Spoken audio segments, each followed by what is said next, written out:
Welcome once again to SoCo Chat, a podcast where we hear directly from county leaders, discuss the latest news, and talk about all things concerning our beautiful corner of California known as Sonoma County. Welcome back to SoCo Chat, everyone. I'm your host, Paul Gullickson, Communications Manager for the County of Sonoma, and we thank you so much for joining us once again. We are very honored to have back with us Supervisor James Gore, who represents Sonoma County's 4th District and is no stranger to our program. We're looking forward to talking to him about the latest developments about the future of the Potter Valley project. There's been a lot going on there. We're excited to hear from him about that. But before we do, as usual, we want to start with our trivia question for the day. Our question is a tough one, but I know those of you who know the subject are going to know the answer, or you can look it up. In what year were the Cape Horn and Scott dams, which create the Van Arsdale Reservoir in Lakes Pillsbury, as many of you know, when were those dams built and by what agency? If you know, call us at 707-565-2242 or email us at publicaffairs@sonoma-county.org. And if you're correct, you'll receive one of our SoCo Chat coffee mugs or your choice of one of our other SoCo Chat items, as well as a gift certificate from Pete's Coffee. So don't miss out on that. With that, let's get on with our discussion. Thank you, Supervisor Gore, for joining us. Thanks for the hat. And thank you for wearing our swag. Yeah, You can have that and a mug if you want today. Well, just clarify. I think there's a qualifier here, as it says in what year or years. Oh, that's true. Were the Cape Horn and Scott dams created? Well, you were not eligible to win our contest. I'm just telling you right now because you know all the answers. Yeah, I think I might, but sometimes sometimes it gets jumbled up between water, homelessness, housing. This is true. Drought management, fire. I don't know how you keep it all straight. Well, same as you. Well, today we're going to focus on water, and we're going to start off with the question about the Potter Valley project. Mm-hmm. So just to take a step back, could you help explain to our lot of listeners what exactly is the Potter Valley project and why is it so important for the whole county? I think it's important to provide context because a lot of people who live in Sonoma County would think, they look at the Russian River, they look at our creeks, they look at everything else, and they see a natural system. But I think it's important to realize that it is an engineered system. And we didn't engineer it. Right. Our parents, our grandparents, our great-grandparents, others who were here engineered this system. And a big part of the engineering of the system actually it came because of a big need for flood management and flood control. So what happened was way back in the, I'm not supposed to say the dates, in the early 1900s, just around the turn of the century, something happened, which was this agency that I can't say the name, which is it's not PG&E. It was a precursor to PG&E. Okay, good. They came in and they decided they wanted to make a hydroelectric project and get that energy, run water through a turbine and get that energy and help the development of Ukiah and the Ukiah Valley. Right. And so they, through the federal process, they get a license to do a hydroelectric project. And it just so happens that the way that they did it back in those days is they created a tunnel.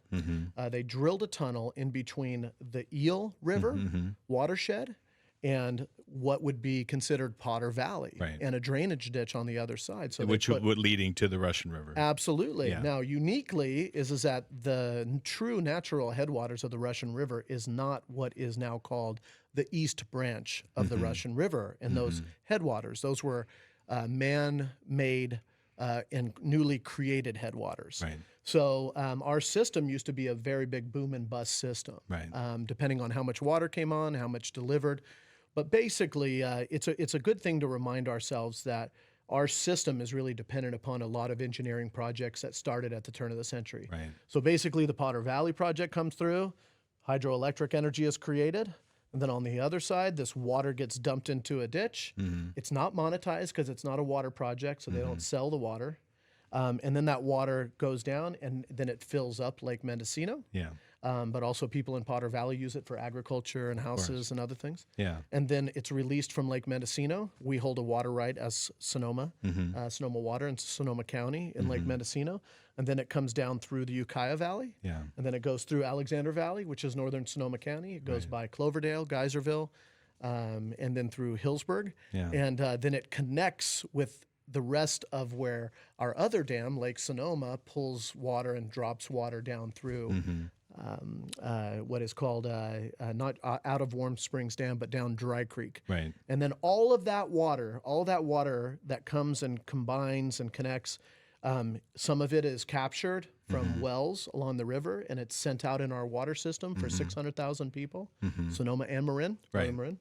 And then the rest of the water goes down, and we have to manage it for all kinds of things. We have to manage it for the lower river communities, where Supervisor Hopkins, the 5th District, all those areas in Guerneville and down through throughout to Jenner. And then on the other side is that we also have to manage this for in-stream flows. Right. We are required to maintain fish habitat and steady stream flows for steelhead and 2 types of salmon to keep the river at a certain level so that it can happen. Well, it's an engineered, managed system. It's a very engineered system. Yeah. And over the years, the electricity that's generated by the hydroelectric dam became less important than the water itself, right? Because of that water diversion.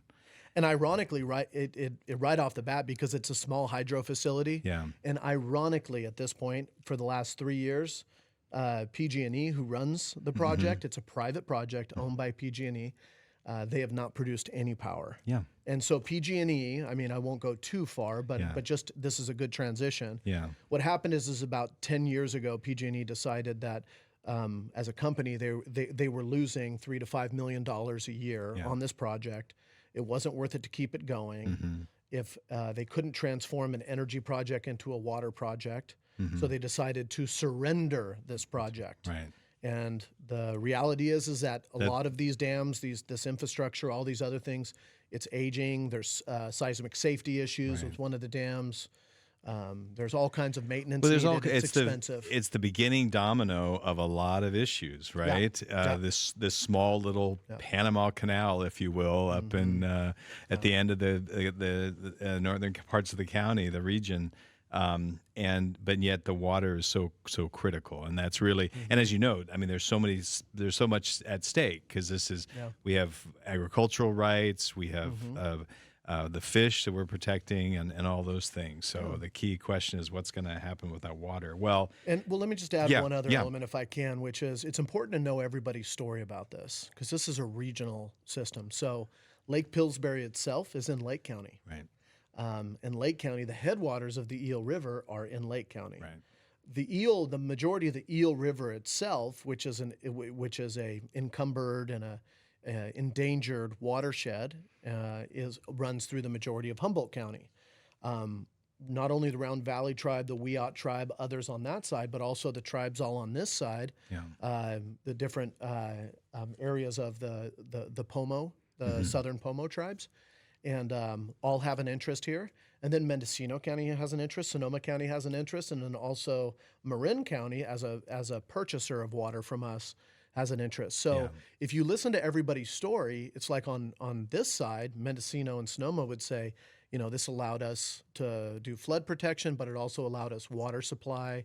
It allowed us to do farming and to build our communities. And on the other side, folks in Humboldt and the tribes and others would call it the original water theft in California. Right. They say, how can you steal our water? Exactly. You've been stealing our water for more than 100 years, and we're going to fight to not have that happen anymore. So there's an extreme amount of pressure in the system that's very relevant because to relicense this thing or to get it working, no one entity can move forward on its own. You have to create agreement and create a compromise. Well, and once again, Lake County itself, I mean, they're very interested in the future of Lake Pillsbury, of course, and very frustrated at the current space where that is. Yeah. Well, in terms of working together, that's a good segue to talk about the next point, which is that in February we had officials representing the 3 counties that you just talked about, as well as some of the tribes, including Sonoma County, obviously, and including the tribes, reached what was a historic agreement, right? That really paves the way for continued diversions on the Russian River within some contexts and restrictions. But so anyway, tell us about that historic pact, which I get is known as the 2-basin proposal. Tell us about that. Congressman Huffman really facilitated a convening over time in a vision that was called a two-basin solution. So how do we create a compromise that benefits the Eel River long term, and then needs on the Eel River to be a healthy ecosystem and also a restored watershed, but then also continues water coming into Sonoma and Mendocino counties for water supply and also for our fisheries in Russian River. Let's remind ourselves that if we completely shut that off, we have hundreds of millions of dollars, if not more than $1 billion, in fisheries restoration on the Russian River itself. Yeah. So this is a very complex thing. The two-basin solution just meant we need to come together with a compromise that supports both the eel and the Russian.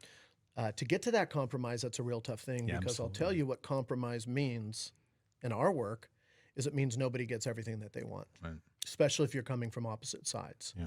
So even though we created an agreement, and that agreement, historic agreement, is with the Round Valley Indian Tribe, Mendocino County, and Sonoma County, but also with consultation with Humboldt County, with other tribes, and then with also other groups that are interested, whether those are farm bureaus or California trout fisheries groups, California Department of Fish and Wildlife, is we created an agreement that said, we will take over, if PG&E allows us to, we will take over this diversion, but we will create a new facility that doesn't harm fish and that it only takes water at seasonal times of the year. So it doesn't harm the eel, doesn't harm fish, and we will continue to have diversions.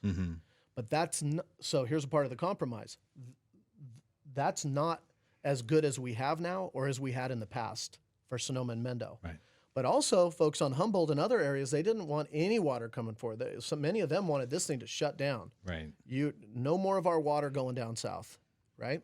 So, so I just want to be clear that this is a historic agreement and a compromise, and it took years to come together and hugely complex. All kinds of issues with safety and fisheries and studies and management, and it's going to take more. It's going to be years in the making. But at the same time, there are those who are very critical that it's not good enough. And ironically, there are those in Humboldt that it's not good enough because you're still allowing water to go south.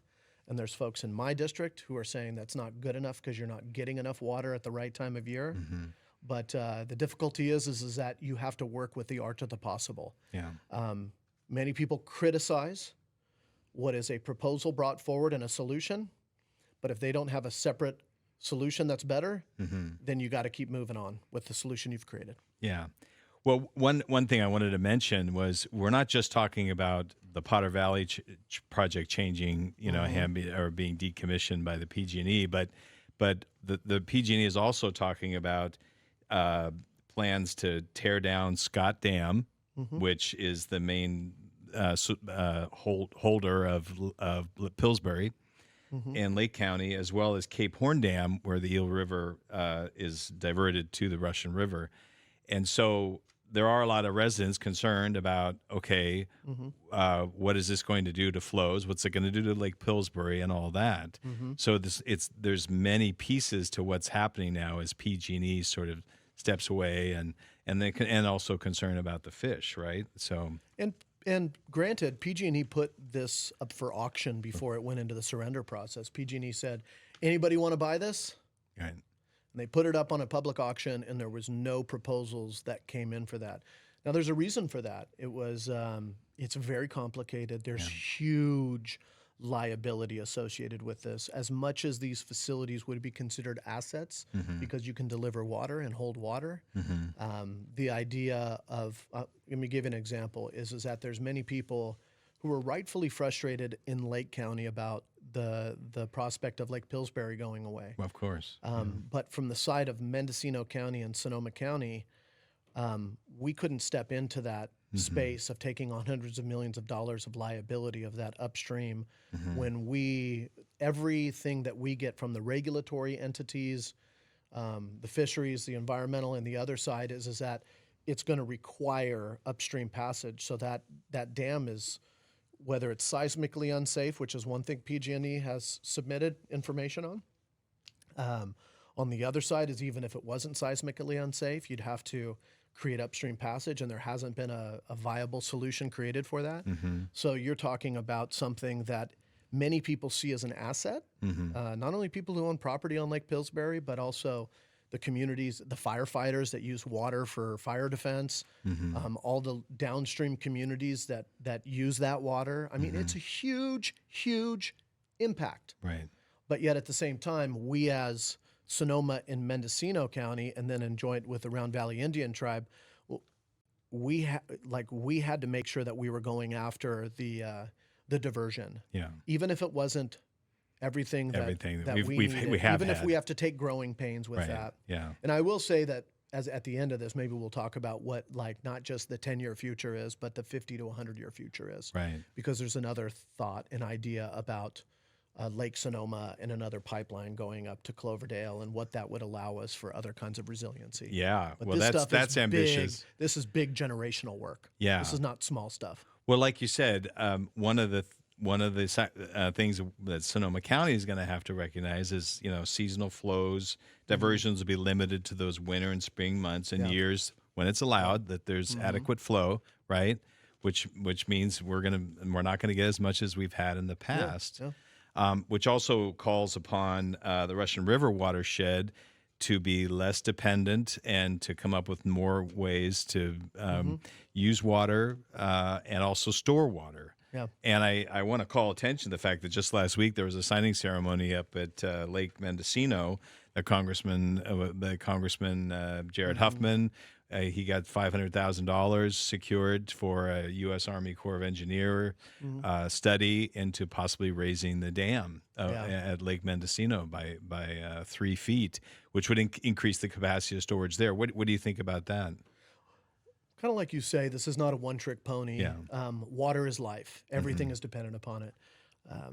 Whether it's the natural systems, our human-built systems, our economies, everything is built off of this. So on drought resistance and overall water security in this region, there's a lot going on. Number one is we were kind of flush, and let's just say it was free water since 1903. Go ahead. I think so. Yeah, that's the name. I believe. Water poured down this as they were creating energy, and it was 150,000 acre feet a year average. So it came down and it filled up Lake Mendocino, and it came rushing down the Russian River. There was plenty. And there was enough for everybody, right? But let's remind ourselves that was not a water economy. That was free water coming from another watershed. I'm not arguing against that. That's a fact. That's just the way it is. That's a fact, yeah. right? I'm not arguing for or against that. Now, when this is a license from an energy commission, Federal Energy Regulatory Commission, FERC, that PG&E has to get relicensed. So about 20 years ago, a relicensing took place. And what that resulted in, with all the environmental documents and the reviews, is that we could only divert 50 to 60,000 acre feet. So it was cut by 2/3. So only 1/3 of that water came through. So that meant, oh shoot, and I wasn't involved at that time. We wouldn't be sitting here. That was a different group of people.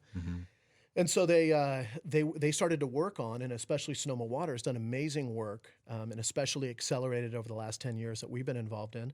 We have an agreement with the Army Corps of Engineers to hold more water back in Lake Mendocino because we put tens of millions of dollars into advanced forecasting, X-band radars, so we can track systems. So we're not going to be releasing water. So we're holding we're wasting 10,000 it. more acre feet in Lake Mendocino than we ever were before in the summer months. We also have some projects that are going on that are about diverting water in high flood events onto the lands, as opposed to just rushing down the river and out into sea, so that we sink that water as opposed to it just flashing by. There you go.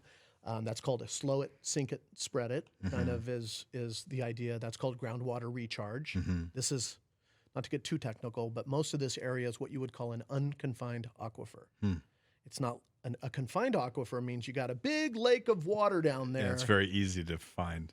An unconfined aquifer means that it's just all gravel. Yeah. So the water's just full of all this gravel. Yeah. And so when it's plentiful, all the wells work, and all the diversions for city water and all these other things come off of it, but it also is a boom and bust cycle. Yeah. So our goal is to sink more water long term, but then also, as I told you, is that there's all kinds of water conservation measures in the cities. There's requirements, so there's so much work, and And then, as I would say, is that this agreement is for us to be able to, this new facility that we would create is to have 30 to 50 years.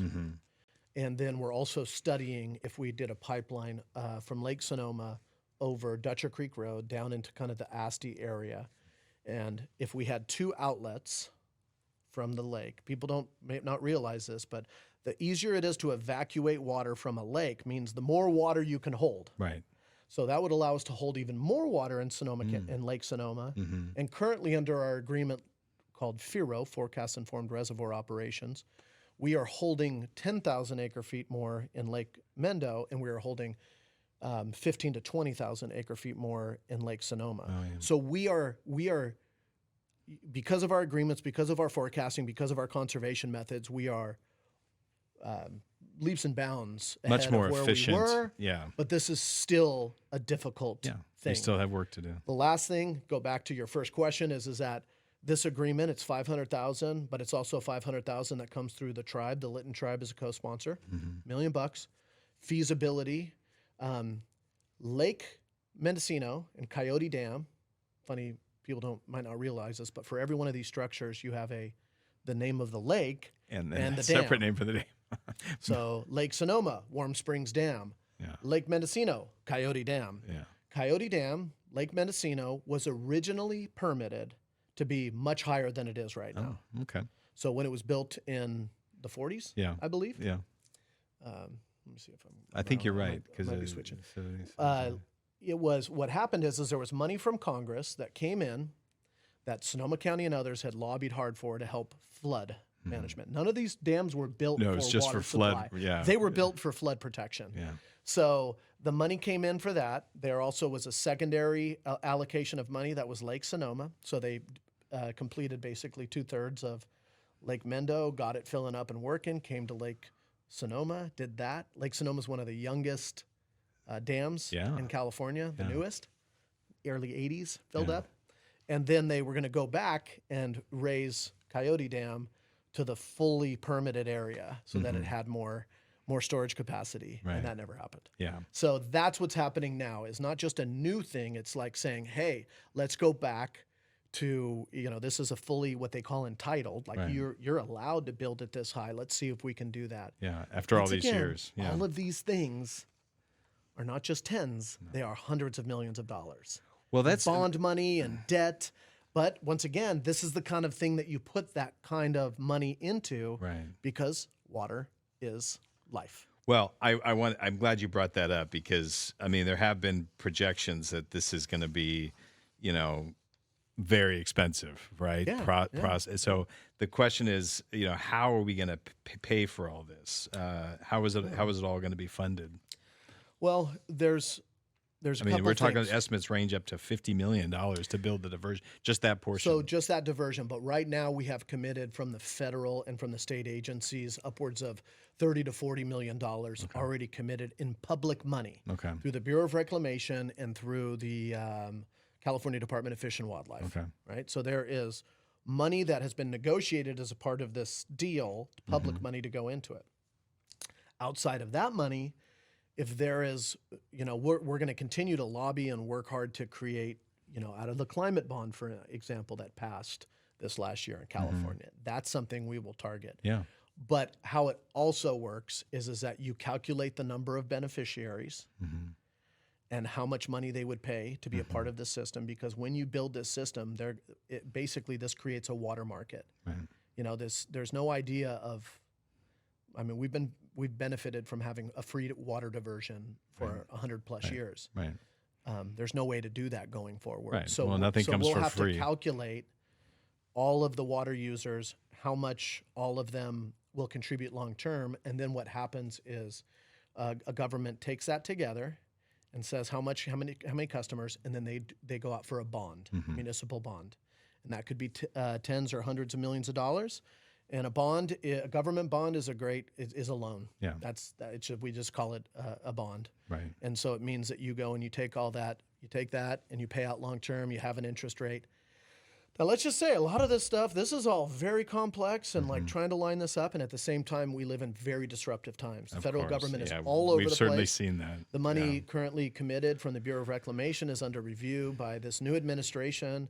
There's some people who are petitioning the administration to take over the Lake Pillsbury and have the Bureau of Reclamation. They're asking them to come over and take it over.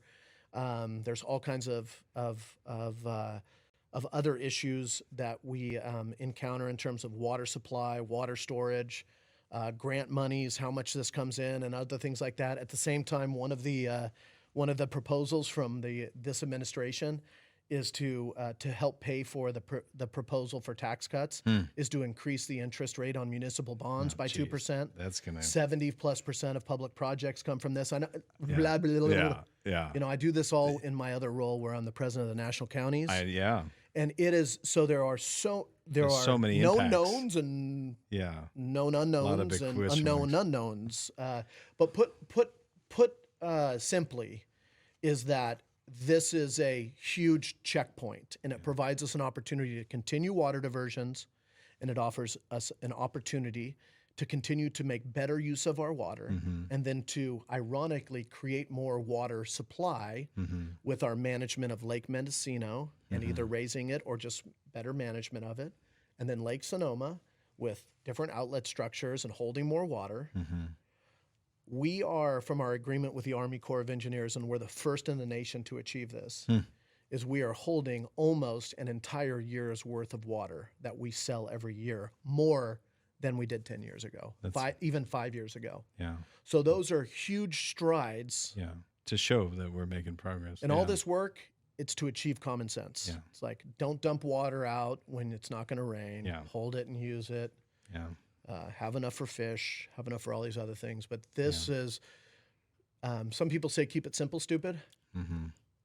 This is not one of those As you issues. can tell, I've lived and breathed this. And once again, I want to acknowledge that some people are pissed off because of the impacts to their properties, the fear of losing water and other things.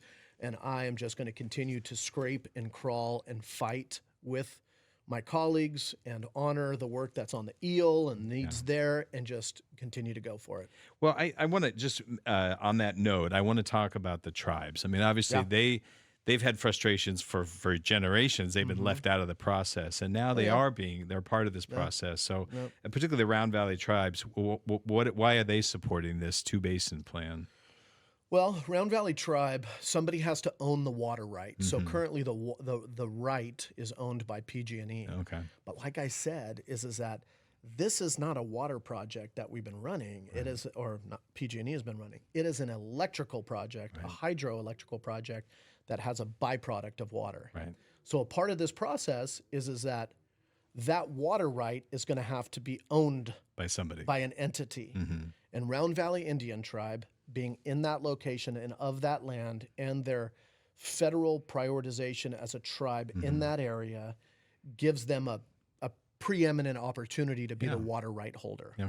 So they hold the water right. We have to negotiate with them, make payments to them, to the Round Valley Tribe, that say, hey, we want this much money to go back into restoration on the Eel River. If you're going to continue to take water down here, you got to put money back into the eel restoration as well. And that's a part of the negotiation. Like, you don't get to create a solution if you don't compromise.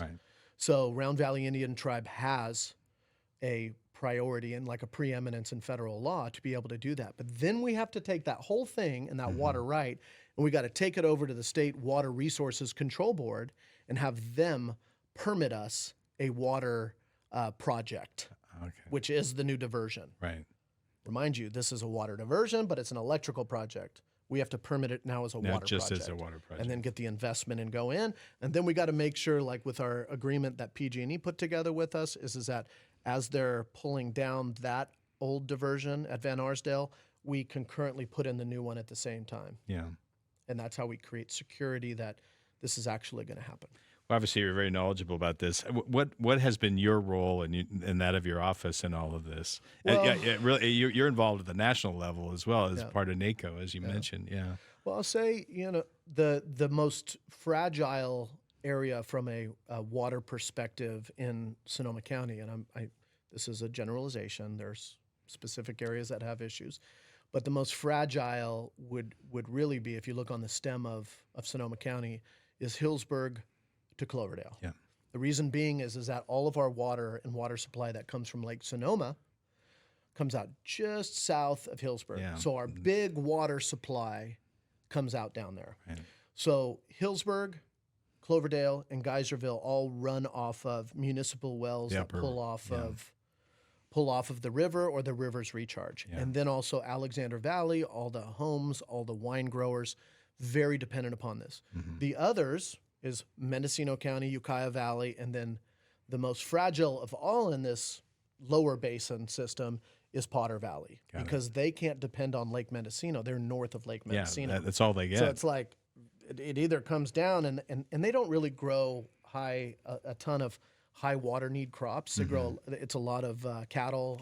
There's definitely vines out there, but they're not flush with water. Right. So basically, it's so important for my office because we're envisioning the water future for northern Sonoma County and Mendocino County. Yeah. And at the same time, honoring the fact that you can't harm another ecosystem, the Eel River, as a part of a compact and an agreement. Yeah. So it's tough. Yeah. But I mean, I dig into this stuff more than any, but I also honor the fact that we have so many experts and so many legal experts and hydrologists and da-da-da-da-da. I mean, this is, as you can see, there ain't no fight like a water fight. That's true. Ain't no fight like a water fight. Well, what's the other quote? What's the Mark Twain quote? Oh, yeah. In California, whiskey's for drinking and water's for fighting. It is, right? isn't it? Yeah. Well, we know that you're seeing that happen. Is there whiskey in here? We should. That would make our conversations all that much more interesting, wouldn't it? Well, listen. Let me just ask this: given all that you've seen, we've had some real progress here recently. Are you hopeful? Are you hopeful we're going to get to a place where, I mean, like you said, nobody's going to get everything that they want, but we can actually move forward? Well, to me, I base hope on the team, the acumen, the will, the drive, the commitment, the sustainable effort. And once again, like I say, is that there's a lot of people who are not even 80% happy. They are 10% happy. Right. Or they're just pissed, right? And they're trying to revolt. But the fact is that if you get into this, if you get really deep into this, you will see is that we have created. The reason it's called a historic agreement is because to get all of those different entities that all have a right to be at the table, right? To be there, it's a substantial thing. I will say one thing: as a part of this agreement, Lake County is not included in this agreement, and it pains me very much because the focus of Lake County and the residents on Lake Pillsbury and that asset for them, and my commitment is to always continue to work with Lake County to try and envision what is Lake Pillsbury 2.0. Does that mean that it stays in some form of what it is? They've even requested to the administration to stop the dam removal process. That's their right. And if ultimately that dam is removed in some way, is that it has the investment it needs from private, public, and other sources to be a beautiful area as well. Well, this is all tough, of this is a beautiful, tough stuff. Yeah. And big things. Everybody demands change, but nobody likes the discomfort that comes with change. Yeah. And there is no change without discomfort. So I just I even honor the people who are naysayers because they're fired up and they care. They care loudly, let's say. But yet at the same time, they care. Yeah. And so. Well, there's no clear, easy solution, but there is progress. So we're going to have to wrap this up. Yep. We could go on for a while. We so appreciate you being here. I think we're good. We do want to make a point that for those who would like more information about the Eel River project, you can go to the eelriverauthority.org. It's a great website to find out more information about the Potter Valley project as well as the two-basin solution. The eelrussianauthority.com. eelrussianauthority.com. Is that what it's called? Yeah. Okay. So. Yeah. Okay. Doesn't that sound like a spam bot? It's the eelrussianauthority.com. Thank you for making that. Sponsored by the Red Army. Yeah. Well, also, and the phone number for your office, if people have questions for Yeah. you, 565-1944, right? 707-565-1944, district number 4 at sonoma-county.org. Yeah. Well, thank you so much for being here. Thank you, Paul. And Thank you, everybody. and to our listeners, we'd like to give you a chance to win one of our SoCo Chat mugs or hats, as worn by Not our giving this back. And a gift certificate to Pete's Coffee. All you need to do is give us a correct answer to our trivia question, which is, in what year were the Cape Horn and Scott dams, which, as we talked about, creates the Van Arsdale Reservoir and Lakes Pillsbury, when were they built and by what agency? If you know, call us at 707-565-2242 or email us at publicaffairs, which is one word, at sonoma-county.org. Also, if you have comments about this or any other segment or have a suggestion for a topic for a future SoCo Chat discussion, please email us at that same address, publicaffairs@sonoma-county.org. Thank you all, and we hope you continue to follow us on Spotify, Apple Music, Amazon, and of course, YouTube. Supervisor Gore, thank you. We're going to have you back to talk about I know there are other issues going on. Yeah. Probably none so more Yeah. impactful Yeah. right now, Yeah. but I Yeah. know Yeah. there's huge. So Yeah. thank you. Onward. Until next time. Thank you. Thank you, Paul.